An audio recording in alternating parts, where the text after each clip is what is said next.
நான் ஒரு காரியத்தை சொல்றேன். God gives, God allows. ரெண்டுக்கு வித்தியாசம் இருக்கு. தேவன் கொடுக்கிறார், தேவன் அனுமதிக்கிறார். யோபுவினுடைய வாழ்க்கையில பிரச்சனைகளை தேவன் கொடுத்தாரா? தேவன் கொடுக்கல, தேவன் அனுமதித்தார். நீதிமானுடைய வாழ்க்கையில பிரச்சனைகளை தேவன் கொடுப்பது அல்ல, தேவன் சில காரியங்களை அனுமதிக்கிறார். ஆனால் துன்மார்க்கனுடைய வாழ்க்கையில தேவன் பாடுகளையும் பிரச்சனைகளையும் கொடுக்கிறார்.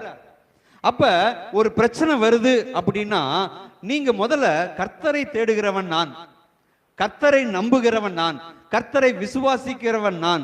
எனக்கு வந்த பிரச்சனை தேவன் எனக்கு கொடுத்த பனிஷ்மெண்ட் அல்ல, தேவன் என்னை தண்டிப்பது அல்ல, தேவன் என்னுடைய வாழ்க்கையில இதை அலோ பண்ணுகிறார். ஹல்லேலூயா. அப்ப அநேக நேரத்தில் பிரச்சனைகள் போராட்டங்கள் வரும் பொழுது கர்த்தர் தான் இதை அலோ பண்ணியிருக்கிறார்.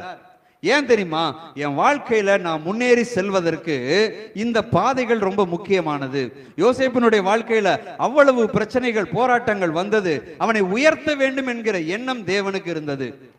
அவனை முன்னாடியே கொடுத்துட்டாரு. டேய் நான் உயர்த்த வேண்டாம் சொல்லிட்டாரு. உயர்த்த ஒரே நாள்ல உயர்த்தல. இயேசு கிறிஸ்துவ கூட அப்படிதான். தேவன் பாடுகளை கொடுக்கல, பாடுகள் என்ன செய்யறார்? அலோ பண்ணுகிறார். இயேசு கிறிஸ்து அந்த பாடுகள் என்ன செஞ்சுக்கிறார்? ஏற்றுக்கொள்ளுகிறார். இன்னைக்கு உங்க குடும்பத்தில என் குடும்பத்திலையும் பாடுகள் பிரச்சனை வருகிறதுன்னா பிசாசு வந்துட்டான்னு நினைக்காதீங்க. அநேக நேரத்தில் உடனே அவதான் பிசாசு பிரதர், பிசாசு தொல்லை பண்றாங்க. எப்படிமா நீ இயேசுவை ஏற்றுக்கொண்டாய? ஏற்றுக்கொண்டேன்.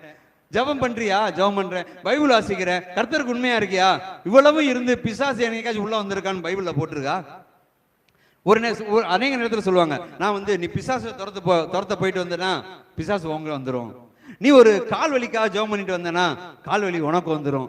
இந்த மாதிரி பிரச்சனை, இந்த மாதிரி ஒரு கான்செப்ட் வேதத்துல கிடையாது. அப்படின்னா சீசர்கள்லாம் இன்னைக்கு அப்பயே செத்து போயிருக்கணும். அவன் கால் வலி கை வலி அப்ப இயேசு என்ன சொன்னார்?